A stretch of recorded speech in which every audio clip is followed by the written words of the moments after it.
Hello दोस्तों, स्वागत है आप सभी लोगों का मेरे इस यूट्यूब चैनल पर। लेकर आ चुका हूँ आप लोग के लिए एक नई गवर्नमेंट जॉब की अपडेट, जो कि यूपीएससी यानी यूनियन पब्लिक सर्विस कमीशन से निकल कर आई है।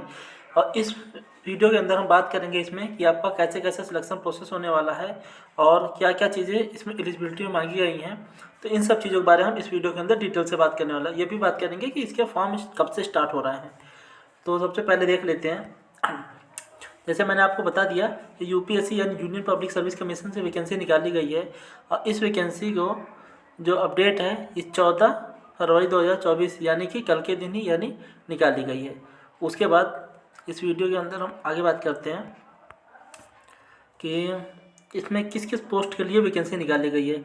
तो आप लोग देख पा रहे होंगे कि जो ये पोस्ट है, जैसे कि इंडियन एडमिनिस्ट्रेशन यानी आईएएस, आईएफएस, आईपीएस, और ये इंडियन ऑडिट सर्विस है। और इसी तरीके मतलब ये सब भी ग्रुप ए और ग्रुप बी में वैकेंसी निकाली गई है। लेकिन जो इस वैकेंसी के अंदर जो मेन पोस्टें रहती हैं वो आपकी आईएएस, आईपीएस, आईएफएस और आईएफएस यानी इंडियन फॉरेन सर्विस और इंडियन फॉरेस्ट सर्विस, ये चार मेन ही पोस्ट रहती हैं। उसके बाद और ये सारी भी पोस्ट रहती हैं, लेकिन इनको लोग प्रायोरिटी पे थोड़ा कम रखते हैं। सबसे पहले यही चार पोस्ट प्रायोरिटी रखी जाती हैं। उसके बाद हम आगे बात कर लेते हैं कि फ़ीस के बारे में। तो इसमें जो फॉर्म फीस होने वाली है, इसमें जो जनरल ओबीसी बच्चे हैं उनकी फॉर्म फीस 100 रुपये होगी, और जो एससी एसटी या जो फीमेल है उनकी फॉर्म फीस 0 होने वाली है। जो डिसेबल पर्सन है उनकी भी 0 ही फॉर्म फीस होगी। उसके बाद इसमें देख लेते हैं। तो एज लिमिट के बारे में यहाँ बताया हुआ है कि अगर आपकी एज मिनिमम 21 साल और मैक्सिमम 32 साल है तो आप इस फॉर्म को ज़रूर से अप्लाई कर पाएंगे। और ये जो एज की कट ऑफ डेट रखी गई है 1 अगस्त 2024 तक रखी गई है। उसके बाद अगर इसमें जैसे आप SC ST या फिर OB से बिलोंग करते हैं, जैसे आप SC ST से आते हैं तो आपको इसमें 5 साल का रिजर्वेशन देखने को मिल जाएगा। अगर आप OBC से आते हैं तो इसमें आपको 3 साल का रिजर्वेशन भी देखने को मिल जाएगा। और उसके बाद इसमें देख लेते हैं मिनिमम एजुकेशन क्वालिफिकेशन क्या मांगा गया है। तो अगर आपके पास बैचलर डिग्री है किसी भी स्ट्रीम से तो आप इसमें ज़रूर से अप्लाई कर पाएंगे। बस इसमें नॉर्मल से ही चीज़ें मांगी गई। कुछ पोस्टें हैं जहाँ पर कुछ स्पेशल डिग्री भी मांगी गई है, तो वो आप नोटिफिकेशन में चेक कर लेंगे, तो उसके बारे में भी आपको जानकारी मिल जाएगी। अब हम बात कर लेते हैं इसमें कि नंबर ऑफ अटेम्प्ट के बारे में। तो इस वैकेंसी के अंदर ऐसा नहीं होता है कि मतलब अगर जैसे कि SSC है या फिर कोई स्टेट के और एग्ज़ाम होते हैं उनमें आप कितने भी नंबर ऑफ अटेम्प्ट दे दें कोई मतलब नहीं होता। लेकिन यहाँ पर क्या है कि नंबर ऑफ अटेम्प्ट भी फिक्स हैं। जैसे कि अगर आप जनरल से आते हैं तो आपको 6 अटेम्प्ट देखने को मिलेंगे, OBC से आते हैं तो 9 अटेम्प्ट मिलेंगे, अगर आप SC ST से आते हैं तो फिर आप अनलिमिटेड अटेम्प्ट यहाँ पर दे सकते हैं। ये चीज़ें यहाँ बताई हुई हैं। और जनरल के साथ EWS भी कैटेगरी मतलब 6 अटेम्प्ट में ही मानी चाहिए। उसके बाद यहाँ पर देख लेते हैं कि अगर जैसे कि आपके पास कोई फॉर्म भरते समय गलती हो जाती है तो आप इसके अंदर मॉडिफिकेशन भी कर पाएंगे। उसी मॉडिफिकेशन की डेट दी हुई है कि अगर आप जैसे कि 6/3/2024 से 12/3/2024 तक इस फॉर्म के अंदर कोई भी करेक्शन कर पाएंगे। आपके जो फॉर्म स्टार्ट हो रहे थे वो मैंने आपको बताया कि 5/3/2024 ये आपकी लास्ट डेट रहेगी फॉर्म अप्लाई करने की, 14 तारीख से लेकर 14 फरवरी से, और ये 5 मार्च तक आप फॉर्म को अप्लाई करेंगे। उसके बाद अगर आपके फॉर्म के अंदर कोई भी मिस्टेक हो जाती है तो आप इस डेट के बीच में करेक्शन कर पाएंगे। उसके बाद अब हम इसमें देख लेते हैं कि आपका सिलेक्शन प्रोसेस क्या होने वाला है।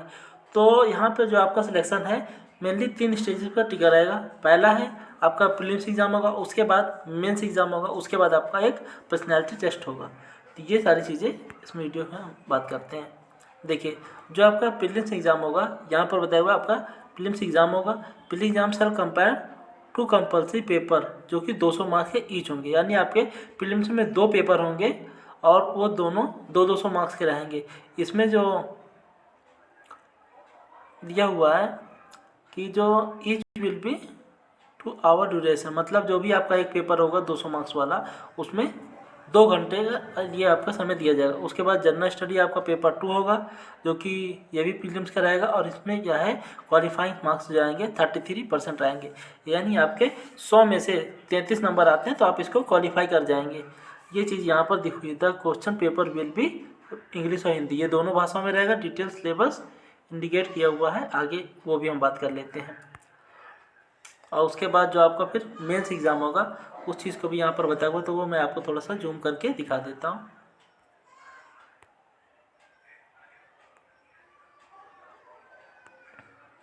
ये देख सकते हैं आप कि जो पहले आपका मेंस एग्ज़ाम होगा, प्रीलिम्स होने के बाद जो भी मतलब उसकी कट ऑफ पास कर पाएंगे वो मेंस में जाएंगे। और मेंस में जैसे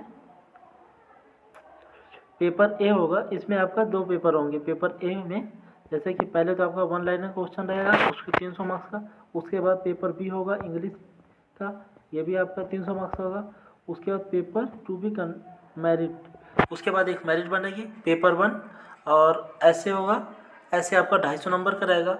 उसके बाद आपका पेपर 2 होगा जिसमें जनरल स्टडी 1 रहेगा 250 नंबर का, जिनके अंदर ये सारी चीज़ें दी हैं जैसे कि Indian heritage, culture, history, geography, world society. उसके बाद आपका पेपर 3 होगा, इसके अंदर जनरल स्टडी का पेपर 2 रहेगा, जिसके अंदर governance, constitution, polity, social justice and international relation रहेगा, ये भी आपका 250 नंबर का। उसके बाद पेपर 4 रह जाएगा आपका जनरल स्टडी का, पेपर 3 इसमें रहेगा। इसके अंदर आपसे technology, economics, development, biodiversity, environment, security and disease management. उसके बाद पेपर 5 आपका होगा जिसमें जनरल स्टडी आपका 6 रहेगा, जिसके अंदर एथिक्स, इंटीग्रिटी एंड एप्टीट्यूड रहेगा 250 नंबर। उसका पेपर 6 होगा। ऑप्शनल सब्जेक्ट जो भी आप लिए रहेंगे उसका पेपर 1 होगा, वो भी आपका 250 नंबर का रहेगा। उसके बाद पेपर 7 होगा। तो ऑप्शनल सब्जेक्ट जो पेपर 2 रहेगा वो भी 250 नंबर रहेगा। उसके बाद आपका एक सब टोटल जो होगा, जो रिटर्न बेस पर आपके जितने मतलब पेपर हुए 250 नंबर के, वो 1750 होंगे। उसके बाद आपका पर्सनैलिटी टेस्ट होगा जो कि 275 नंबर का होगा। तो आपका जो इस प्रकार से ग्रैंड टोटल हो जाएगा वो 2025 हो जाएगा। यानी टोटल जो आपकी मेरिट बनेगी वो मेंस एग्ज़ाम के बेस पर बनेगी, और मेंस एग्ज़ाम के बेस पर बनेगी। और जो आपका मेंस मार्क्स रहेंगे 2025, आपका पर्सनैलिटी टेस्ट और जितने भी आपके ये रिटर्न वाले मार्क्स जोड़ के 2025, इन्हीं में से आपकी फाइनल कट ऑफ भी बन जाएगी। उसके बाद देख लेते हैं आपका जो एग्ज़ाम सेंटर कहाँ कहाँ होने वाले हैं। तो जो आपका प्रीलिम्स के एग्ज़ाम सेंटर हैं वो यहाँ पर दिए हुए हैं इस टाइप से, कि जैसे कि आप इनमें देख लेंगे कि कौन कौन से सेंटर दिए हैं। टोटल आपके 80 सेंटर बने हैं। मैं आपको एक बार बता भी देता हूँ, जैसे कि अगरतला में है, आगरा में, अहमदाबाद में। तो आप लोग इसको ध्यान से पढ़ लीजिएगा। मैं आपको यहाँ पे दिखा देता हूँ। लमसम हर जगह ही आपका जो भी आपके शहर है, या फिर शहर में नहीं है तो आपके नज़दीकी शहर में आपका प्रीलिम्स का एग्ज़ाम सेंटर देखने को मिल जाएगा। आप लोग इसमें देख लेंगे ध्यान से, अगर अपने अपने शहर का जो भी आपका पड़ता है। उसके बाद जब आपका प्रीलिम्स एग्ज़ाम हो जाएगा फिर आपका इसमें मेंस का एग्ज़ाम सेंटर देख लेते हैं। फिर जो बच्चे पास होंगे वो मेंस में जाएंगे, तो मेंस के एग्ज़ाम सेंटर यहाँ पर है। मेंस के एग्ज़ाम सेंटर थोड़े कम देखने को मिलेंगे, जो कि जैसे 24 ही एग्ज़ाम सेंटर आपके रहेंगे ये यहाँ पर। तो देखो जैसे अहमदाबाद है, फिर ये है एजवल है, बेंगलुरु है, भोपाल है, चंडीगढ़ है, ये कुछ बड़े बड़े सिटी में ही है। तो ऐसे ही ये आपका मेंस हो जाएगा। तो बस अगर हाँ, तो बस ये लास्ट थी स्लाइड। तो आपने देखा जैसे कि हमने इस वीडियो के अंदर सारी चीज़ों के बारे में डिटेल से बात किया। तो मैं आपको फिर मेरे द्वारा दी गई जानकारी अगर अच्छी लगी हो तो वीडियो को लाइक करके चैनल को सब्सक्राइब कर लेना। फिर हम किसी वीडियो में मिलते हैं, तब तक के लिए बाय।